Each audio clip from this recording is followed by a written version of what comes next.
A conversar com o secretário de Segurança Pública de Minas Gerais, Rogério Greco. Bom dia, secretário. Prazer falar com você.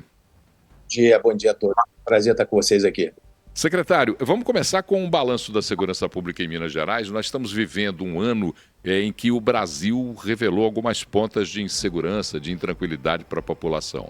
Nós tivemos aqui, particularmente na região metropolitana, um número grande de furtos que deu intranquilidade para muita gente, mas é bom ouvir do secretário o balanço de como foi a atividade de segurança pública no Estado.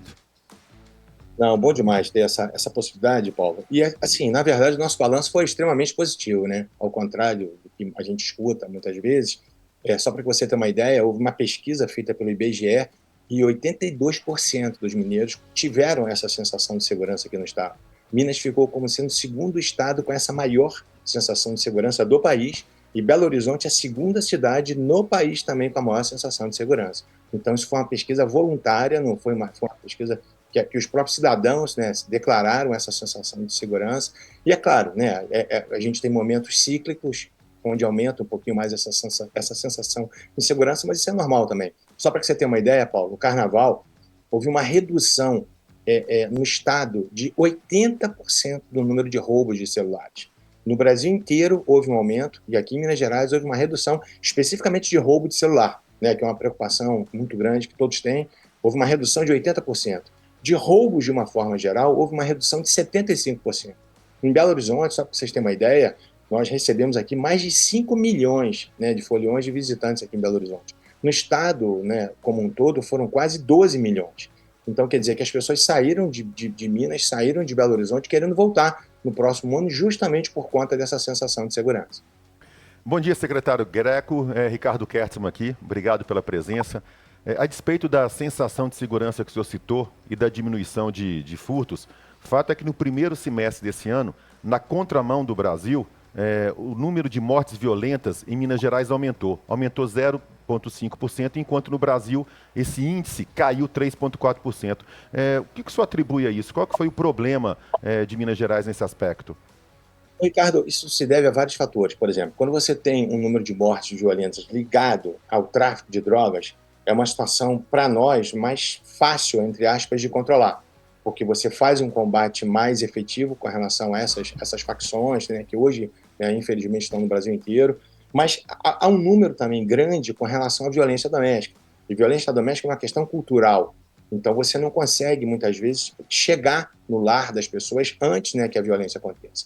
Então, a gente tem um problema grave, que é um problema, infelizmente, crônico de machismo, né, no Brasil como um todo, mas houve realmente, sim, esse aumento e a gente tem feito de tudo para combater. Tanto é que nós temos aqui investido assim, de uma forma muito, muito, muito intensa no que diz respeito à nossa prevenção. Nós temos criado aí unidades de prevenção, basicamente no estado inteiro, justamente para poder prevenir, principalmente os casos de violência doméstica.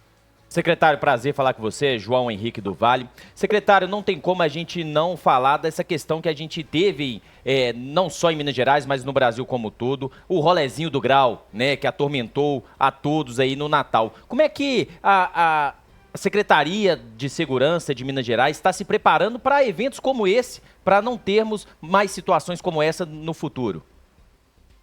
Bom dia. Não ter é quase que impossível a gente afirmar que não vai acontecer mais. Mas tanto a Polícia Militar, quanto a inteligência da Polícia Militar e também a da Polícia Civil já estão fazendo todos os levantamentos possíveis para que a gente possa inibir esse tipo de comportamento. Infelizmente, isso é uma situação comportamental, na verdade, como você disse, acontece no Brasil inteiro, mas vai ter uma atuação forte, tanto da Polícia Militar quanto da própria Polícia Civil.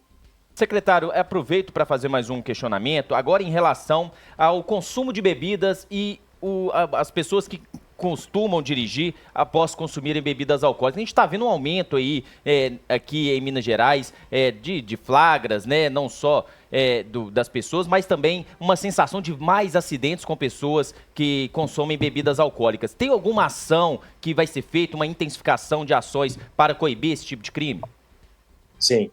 Nós temos feito aí ações integradas, né, com todas as polícias, fazendo blitz aí, né, na cidade toda e no estado, né, de uma forma geral. Só para você ter uma ideia, esse ano nós fizemos 45 operações integradas. Nós fizemos uma operação chamada Mar de Minas, onde também houve a prisão de aproximadamente 750 pessoas ligadas também a esse consumo de bebida alcoólica, né, direção de lanchas, porque não sei se vocês têm conhecimento disso, mas a gente tem a maior malha fluvial do país.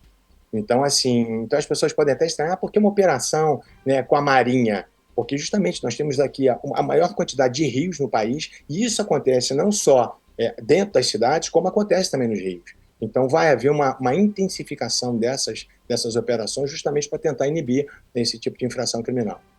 Secretário, com relação a investimentos na segurança, que investimentos Minas Gerais projeta para 2024 para que o cidadão tenha aí um pouco mais de tranquilidade na sua vida? Sim, Paulo, especificamente na nossa secretaria, que a tropa ligada diretamente a gente é a Polícia Penal e o Sistema Socioeducativo, o governo de Minas, o governador de Minas, ele investiu aproximadamente 74 milhões para a reforma do sistema prisional. Então, isso nunca tinha acontecido aqui no Estado. Eu trabalhei com você no Ministério Público, não sei se você ainda se lembra disso, faz muitos anos. Sim, claro. Mas eu nunca vi, eu entrei no Ministério Público em 89, eu nunca vi nenhum governo investir em sistema prisional. Isso é muito importante, porque por mais que a gente queira deixar o preso de lado, a gente precisa se preocupar com a ressocialização.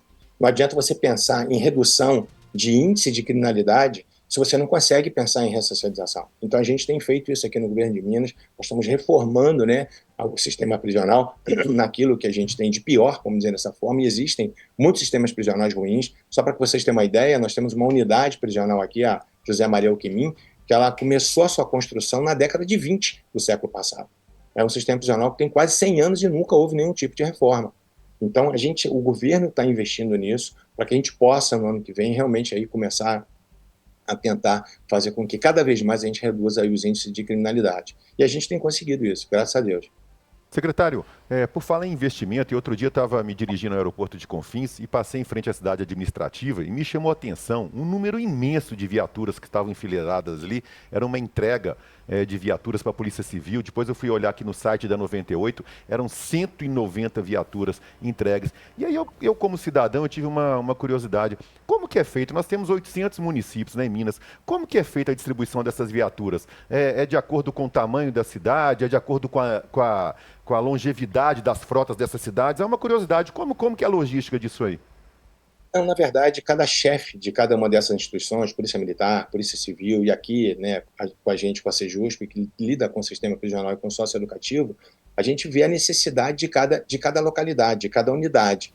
Então, tem unidades onde há uma necessidade maior, de uma viatura melhor, de uma viatura que circula mais. Então, isso é feito através de uma logística e essa distribuição é realizada, né, de uma forma assim, onde você vai suprir uma necessidade basicamente imediata. Como você falou, nós temos 853 municípios. Então, assim, e a Polícia Militar, ela está presente nos 853 municípios, o que não acontece, obviamente, nem com a Polícia Civil e nem com a Polícia Penal. Nós temos hoje em torno aí de 170 unidades prisionais, então a gente distribui essas viaturas de acordo com a maior necessidade, e nunca vai ser suficiente. Então, por exemplo, você viu uma distribuição de 190 viaturas. Recentemente, nós fizemos isso com a Polícia Penal, distribuindo 120 viaturas. Mas eu já te falei agora que nós temos 170 unidades prisionais. Então, assim, é uma luta que a gente tem constante, a gente tem feito um trabalho assim, de conscientização do Poder Legislativo, porque através das emendas parlamentares, eles ajudam demais ao Poder Executivo, e se não tiver essa ajuda, é quase que impossível o Estado suprir essa necessidade como um todo. Então, essas 190 viaturas da Polícia Civil, elas foram todas elas de emendas parlamentares? Não, todas não, mas grande parte sim. Perfeito. Conversamos com o secretário de Segurança Pública de Minas Gerais, Rogério Greco, nessa nossa edição do Central 98, primeira edição. Secretário, muito obrigado por sua participação aqui conosco na Rede 98. Feliz Ano Novo e até uma próxima oportunidade. Grande abraço, secretário conversou conosco, falando aí das atividades da segurança pública em Minas Gerais. Festas de fim de ano agora, sempre preocupa um pouco mais, né? As pessoas ficam um pouco mais atentas com a segurança ou com a insegurança que se propõe. Então, aí é bom a gente saber o que está fazendo a Secretaria de Segurança Pública de Minas Gerais, no sentido de nos garantir um dos princípios, para mim, um dos princípios fundamentais que o Estado deveria garantir, que é a segurança pública. Isso, para mim, é princípio fundamental. Joãozinho,